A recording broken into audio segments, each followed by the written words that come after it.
talking a little bit, can you tell us a little bit about the origins of the library that you have and the idea to feature women authors? Well, featuring women authors was easy because this is SheSpace. And so we always say we are not against men. We're just for women. And just as many women write books as men. And so it was very easy to focus on the female authors, and that's all we have. We did find that one written by a man one time, and it got thrown up on top of the bookcase. Nothing against him. I think it was about fishing. So it's still up there gathering dust. Oh, okay. So my mother was an English teacher, and so I always say we didn't have a lot, but we always had a lot of books and access to books. And so reading and literacy is very, very important to me, because I was always taught everything starts with being able to read. I agree with you. I had a similar experience growing up. Our house was filled with books. My mom has always been an avid reader. She has passed on to me. So that's how the library came to be, and it is sponsored by the Barbara Bush Literacy Foundation, very active here in Houston, Texas, and they support it every month. And I have to throw this in, it is named Frankie's Library after my youngest granddaughter, whose mother, my daughter Bailey, is a avid reader, would be an understatement. Okay. So that's the big story. That's a great backstory. So tell us a little bit about your experience reading Jump and Find Joy and why you felt like this book was a must read. The title kind of tells the story.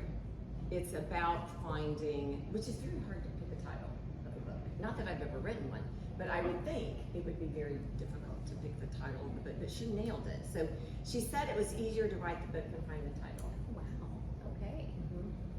And so, oftentimes you read books and you're looking where did this title come from? But her whole thing is about the jumping part, jump into life, jump into the unknown, jump into tomorrow. And her other thing, anybody that's ever seen Hoda knows she's joyful. I mean, she exudes joy, just it radiates from her. And so she put it all together, and that's where the title came from. But the book is about how she has continued to find joy. She's had a major career transition and life transition, as she now has her 2 girls. And life is not always joyful, but you can find the small moments that bring you joy. Yes, and I would agree with you on that. I thought particularly the part where she talks about how her journey towards joy, she's always been a joyful person, in her personality, but that her journey towards joy was really amplified by certain practices that she picked up along the way. Especially I'm a huge fan of mindfulness and meditation and yoga and all of it, but I loved her, the comment she made about Jenna finally convincing her to try a breathing class, which I don't know if anybody has taken a breathing class before, but I had the same experience. My mom was trying to convince me, and it was like, what? This is a lot. This is right after I got out of college. Why? And I was like, Mom, that sounds so boring. I don't do that. And I did it, and it was 100% different than what I thought it was going to be, and life-changing. From that moment on, it was a whole different experience of life, I feel like. I think that's how she goes through life, is being open to trying new things and choosing to be joyful in what her decisions are. Such a good lesson, because you have control over what you think. Amazing. Okay, so let's get to the juicy stuff. Comments about meeting Hoda and interviewing her. What really stood out for you? So I was fortunate enough to be able to sit with her backstage, getting mic'd up and just spending some time with her, just as a real person. Yes. And she is, that's what we see is almost the real Hoda, but not quite the real Hoda. So she is very happy. She is optimistic. She's funny. She's relaxed. But just talking with her, she talks like this. Okay. So there definitely is her, an amplified version. It is amplified, and that's very easy for her. It's not because she's a happy person. Yeah. But just talking like this, she's just very easy. Casual, comfy, easy. And we're just chit-chatting about this, chatting about that, but she's very funny. I feel like you kind of catch that from the book, that you behind the scenes, especially. There's some. Feel She like uses humor. she's spicy. Yeah. Yes. So can I tell the story? Yes, Yeah, please. okay. Yes. So, I don't do this for a living, correct? So she knew like what to wear so that you could get the mic attached. I wore a dress. That's not ideal. I had found out. So the person that was attaching, and I didn't want to hold the mic because I need gesture and like wanted to be in the moment, not be worrying about the mic and juggling the questions. So we went with the clip-on mic. But then you have to have something that attaches to your back, which is a problem when you have on the dress. So Hoda's like, just unzip it and clip it to the top of your space. Space has multiple uses. It does. And Why is there I'm likely not sure. She's like, it's not going to go anywhere. True. So we unzipped, clipped it to the top of the space, zipped it back up, and away we went. So she's very funny. Great advice. Yes, Years now of we know. experience. Now we know. That's her number one tip. Wear swings. Yeah. Wear them and be prepared. Who knew? Yeah, Now we do. that's great. Oh my goodness. Okay, I wish she would have included a tip like that in the book. Something we could use. Something, yeah, I really like that. Very practical. Okay, your favorite section of the book. Did you have a favorite section, or maybe a quote that really stood out at all? I still go back to the jump, but when we were speaking, I think sometimes you can't jump. Like for whatever, you can't jump, so you have to be able to just hop. Oh, okay. Yeah, and she and I talked about that. The tree, find your tree, find a new tree. Find a That new has tree. stuck with me. Like if you are comfortable and have no longer challenged by climbing the same tree every day, like your daughter said, find a new tree. And I do think we settle into complacency and comfort, because comfort's lovely. Lovely. Yep. But just to keep stretching yourself and to find a new tree, and I do think about that. Like SheSpace was a big tree. It's a sequoia. Yes, it is. And of course, I want to say, You're like, I'm not at the top yet. it's big. It's a big But tree. 5 years is a big thing. We're here for a 5-year anniversary this week. And a lot of amazing people helped get SheSpace up and running. And I opened this with my daughter-in-law, Katie. Everybody jumping together, which is another. holding hands. Yes. And I think the tree thing's awesome. Yeah, I think that was such a good visual, and everybody can kind of relate to that. And I understand that. Yes. Yeah. And I love that it's our daughter that brought that about. And it's like so simple. Yeah, But so so, simple. I could just find a new Yeah. tree. Okay. Her daughter's wise for her years. She's like, come just find a new tree. And I do love everything in the book where she relates back to her daughters. Now she listens to them, she Yes. learns from them, and she's open to that. So I do love that too. Thank you so much. I have a couple of other topics we can talk about that are a little bit more in depth, more things to talk about that concepts that she discusses in the book. Kind of like what you were just saying about the small leaps of faith and hopping. So, can you describe maybe? I know SheSpace obviously was a big leap for you, but have there been any other times in life, either in business or personally, that you felt like you've made big leaps like that, and how have you kind of gotten in touch with that inner knowing, saying, okay, yes, this is the leap I want to take? Are there any leaps that maybe you took and you're like, ooh, maybe you shouldn't have taken that one? I'm a jumper, I have discovered. I don't know. I mean, I am like not afraid to jump, and I jump big. And I'm very decisive. So if I decide this is something I want to do, I just do it. I have a few examples that when I look back on it, I am more like, why did my parents let me do that? Than like, they should have known better. Yeah. But I imagine there's like, we can't tell you no. So for example, when I was 17, the day after I graduated from high school, I went to work in a steel mill to pay my way through, like in the steel mill Okay. in Kansas City, Missouri. I think we have to have another book talk about that. We're talking about a jump. That is a huge jump. But I Yeah. also did not have any idea what I was getting myself into. Okay.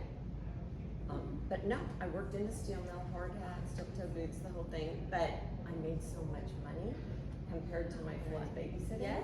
That I worked all the way, What a all life through. experience too. Yeah, and I do think that taught me Yes.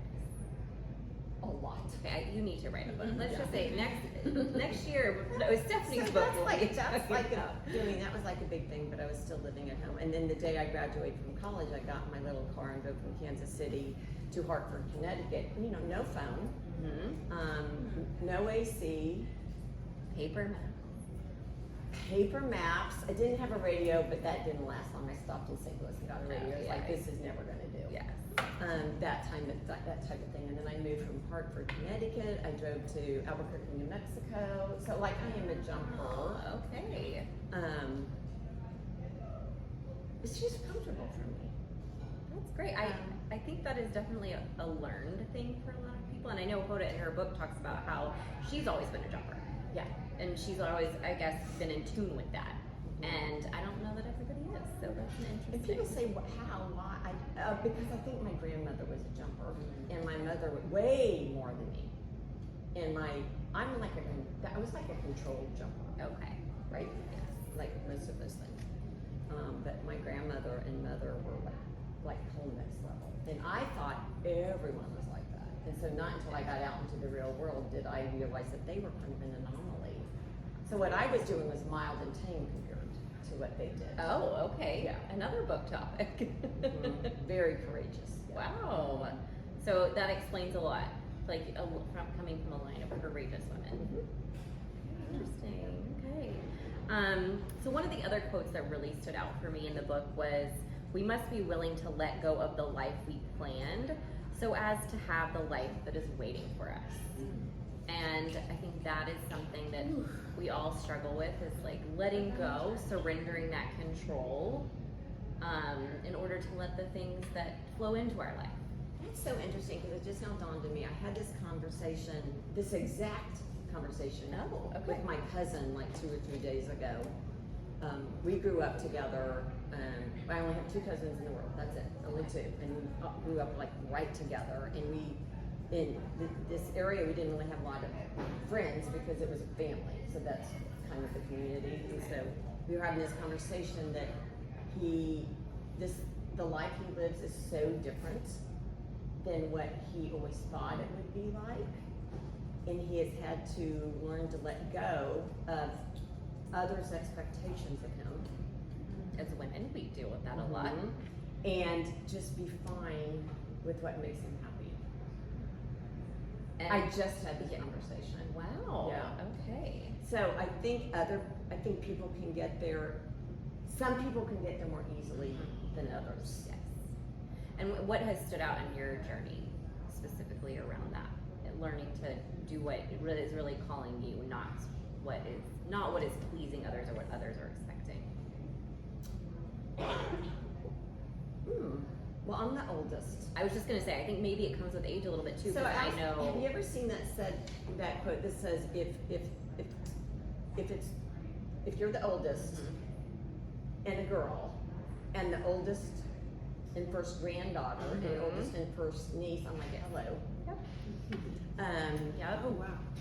All the, just like there wasn't anyone else to do the things. Yeah. And I just don't worry about other people. And it's gotten easier, but I don't think I ever really did, except I was I also had this conversation today, painfully shy. Oh, okay. I had this conversation, like painfully shy. Yeah. Wow. Like- I don't see that at all. I know, Yeah. it's a learned behavior. Yeah. But like when we were selling Girl Scout cookies and you're supposed to go to the neighbors, I hid in the bushes and told my mom nobody would buy them. Oh. So I didn't have to go up to people's houses and I Oh didn't. my Oh. It's so- Oh my gosh. Nobody Yeah, but- wanted them. So I just hid in the bushes till I thought an appropriate amount of time had gone by. And then I went back.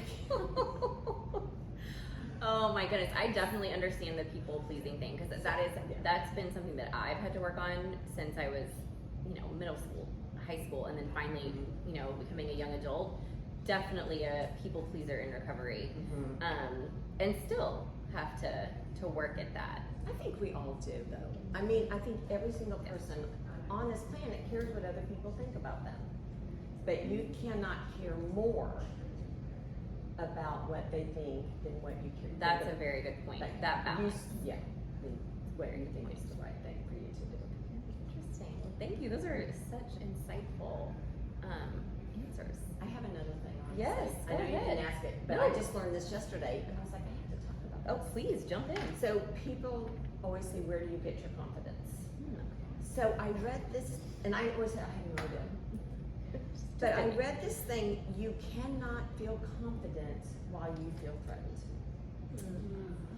If threat exists, you cannot become confident. This is not an original thought, by the way. I saw it Okay.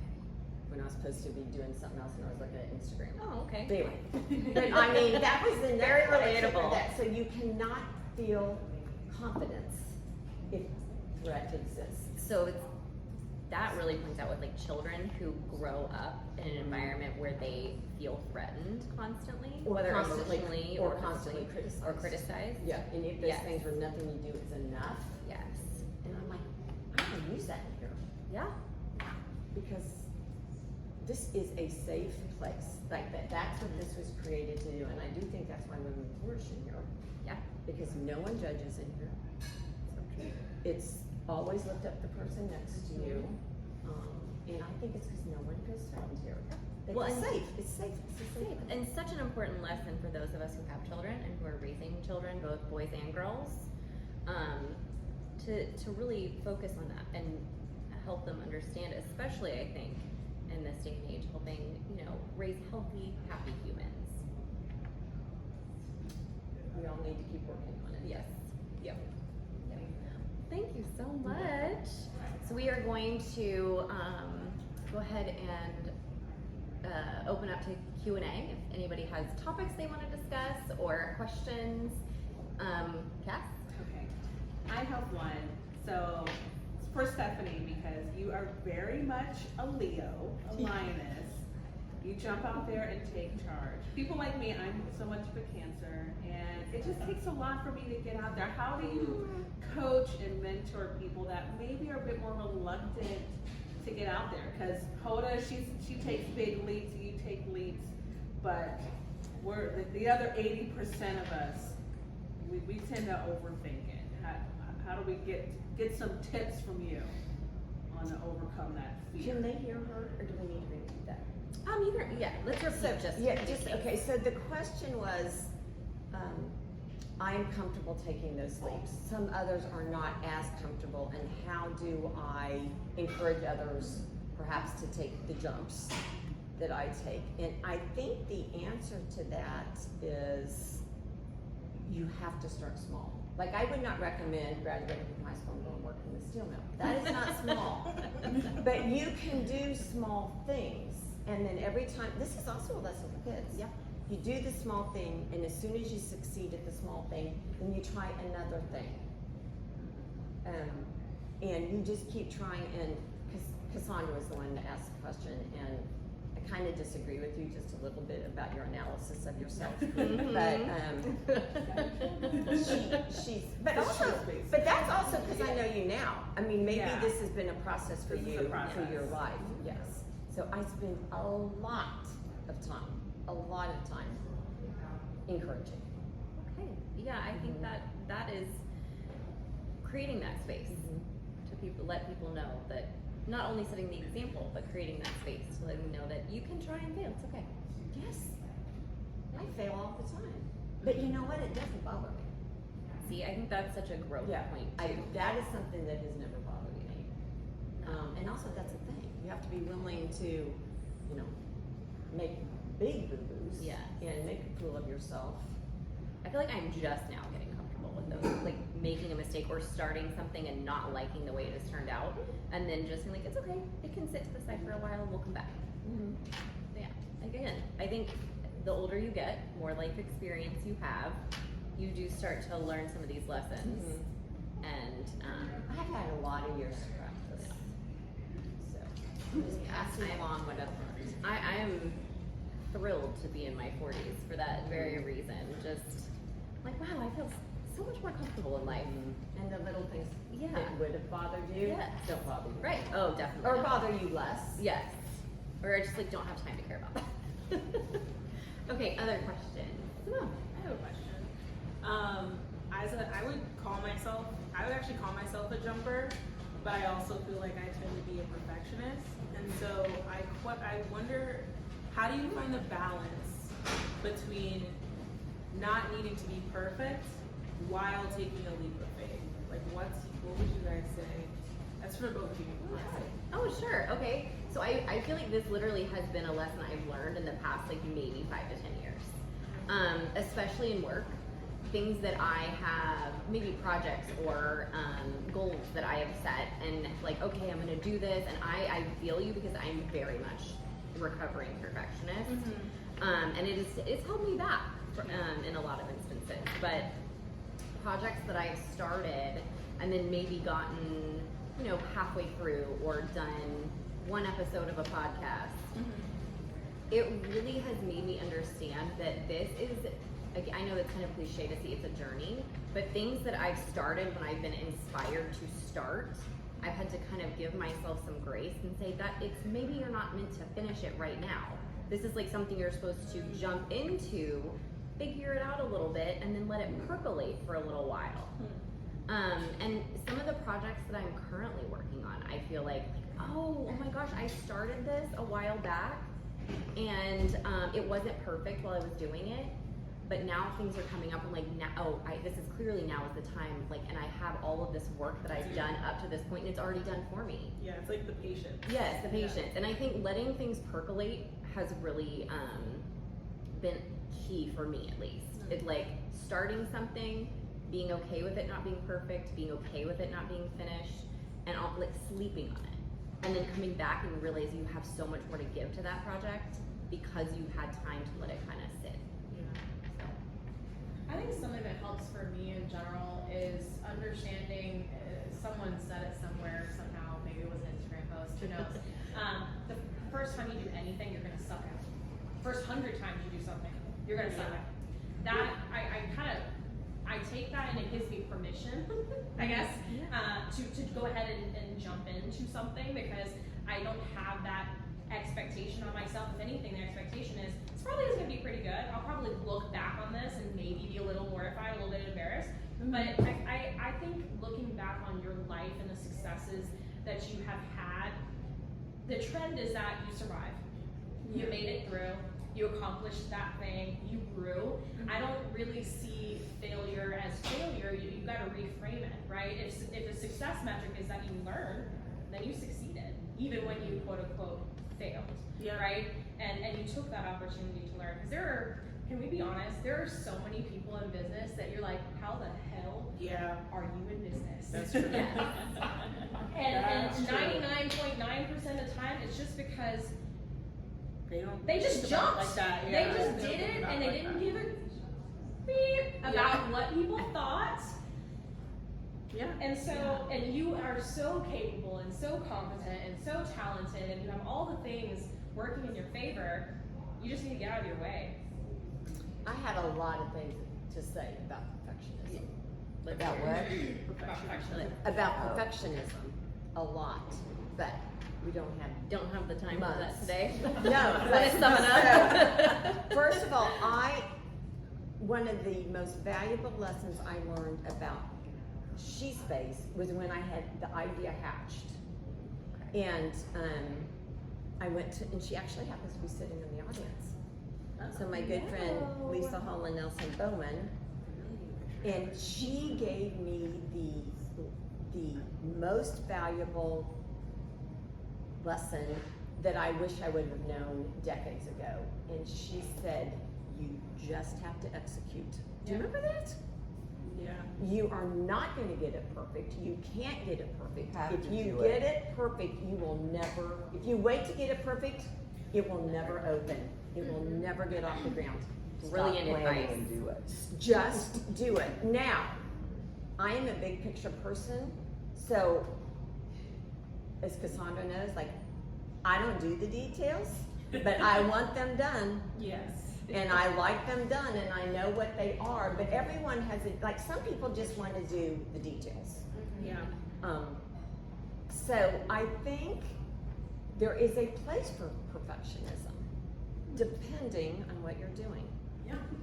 I think there is a place for it, Lisa. What are you gonna say? I have a thought. I think the place for perfectionism is with the people you're delegating these things to that That's you what don't I said. want to do. I know what needs That's to be where it done. belongs. Okay. And you cannot do everything yourself perfectly. Yes, hi, Jen. You're welcome. So on that note, Ingrid and I were talking about this earlier. How do you navigate when you delegate something to someone and they do it in a way that you didn't envision? Are you able to release your own way of doing things to give them their head? And how do you go up doing Well, it? there's a lot of resolution in that. One, was it described the way you want it to be? Like, there could be a lot of different things going in that. Like, was the job explained to them or the project explained to them? If you explained it to them and you wanted it done a certain way and they didn't execute or listen to you, that's a whole different problem. If you just said, this is the end result, this is what I want done, but you didn't give them direction, I guess that's where I'm going, because Like the best bosses I ever had were, they told me what they wanted the outcome to be, and then they let you do they it. let me do it, and I didn't realize until I was in a leadership position how hard that probably was. Yeah. When they're going about doing something, I was going about doing my thing, and I could just imagine they were saying, "Oh, that's not what I would do," but they were able to just Right. let me do the thing because it was. But they probably explained it to you, you knew what the expectations were, Yeah. right? Yeah. So if Yeah. your question was, what happens if you give someone a project and it's not what you envisioned? No, it was how do you navigate when they're doing something in a way that's different? Not that they're Oh. not doing, they're not Oh, gonna the get end the result, result okay, they then want. you are, Like- well, you Like, assigned you- it, so you can't micromanage. Exactly. So like the process. Yeah, because I think sometimes leaders struggle with the whole, that is how I would do it sort of thing. I would take that as an opportunity to ask them a question, and I think reverse mentorship is so important. Like, not always just thinking that the person who is the manager in this scenario knows everything. I think it's an opportunity to say, hey, that's really interesting. Can I ask why you approached it that way? And maybe there's something to learn there, or there's an opportunity to say, that's really great, and I can understand I understand now why you approached it that way. Can I make a suggestion? And then give them that feedback. And then direct feedback in time, the moment you And then moment you permission see to it. fail, I think, too. Yeah. 100%. Constructive feedback. Yeah. Feedback that's like, I said this about you earlier. We just Stephanie. did this. Yeah, holding the hand while saying, okay, we need to take it here, it's over here, but you're almost there. Holding the hand while you give the direction and the feedback is like. I guess where I'm coming from is I've really tried to hone that ability to let go of the how, and it's not always easy to do that. But to your point, people think differently, and I just think back to previous mentors and bosses and thought, oh, I wonder how they felt at that time. Were They they were happy with the results, but Yeah. were they in the process? Because the ugly middle. Maybe it's like a trust thing, Yeah. like trusting the process. Trust the person. Trust the person. Like, if you have the right person in place, Right. and you have a good relationship and you can trust them. Yeah, I think that's that a very kind of good goes to what. What? I think. Yeah. I think it goes back to what Lisa was saying about just the perfectionism of how you can let go of that by having more alignment with the person you're delegating to. Now, on the reverse end, at least for me, sometimes when I'm working on, a lot of times, it is so much easier for me to fulfill someone else's request because it's so clear. They ask for this, and I know how to plug it in, compared to when I'm doing my own thing, And so, But for yourself, when I'm trying to do something for myself. So even if I, get asked to do something supportive for another person, they're passing on that profession. I'm like, perfect, I know exactly what to do. Particularly when you have, great people that you work with. But I think, like you said, the hard part is when you're in that role, trying to pull yourself out of it and just learning to let go a bit and just have more, I don't think like it's not blind faith. I mean, we have to Trust. but also like it's measured trust. Like we've seen the results. Like, you know, if you have like a gut feeling that says this is not going to work and this is not the right time or the right scenario, then obviously, but a lot of times we're just deliberating more than we need to, and it's like, you got great people. They know what they're doing. Let them do their thing, and so that, you know, you can go do us, and that's something I've had to learn over time, and definitely being here with SheSpace has helped me with breaking that toxic relationship with perfectionism. I have a question, and it's Yeah. a little bit of a move from where we are, but I feel like it has a lot to do with where we are. And we started out talking about confidence, the confidence to jump, the confidence to change, the confidence to all these things. And there's two questions in my head about this, but I'm talking about this a whole lot right now, which is interesting.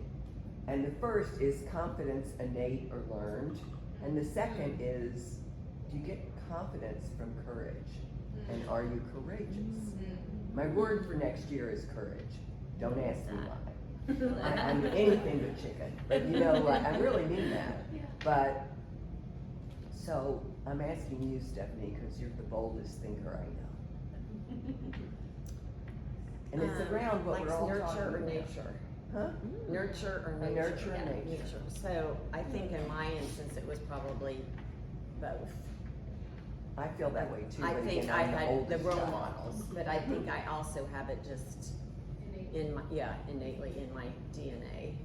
I don't know if I would have had it if my father didn't keep telling me I could do anything my whole life. Mhm. You know, I just never doubted it. Like, Mhm. I'm listening to you all and you make perfect sense. Mhm. The fact is, most people who ever worked for me did stuff I had no idea how to do. So it's easy to let them. I think your comment, does confidence come from courage? Ugh. You need to be courageous. I don't think I'm very courageous, but I think I have a lot Oh, of you're very confidence. courageous. Look what you did. But maybe like, okay. Courageous in different things. Like courageous in a professional environment and personally, but like I'm not brave. Okay, that's what I was gonna say. Yeah, like The I'm difference not brave. between Like I hardly brave like and dark. courageous. You I hardly like what? being in the dark. Yeah. Like I'm not courageous that way. But I am not afraid to tackle unknown things. So I You don't jumped. never. We're still jumping and it came all the way Maybe down. I just jump over that part. Maybe. I don't know.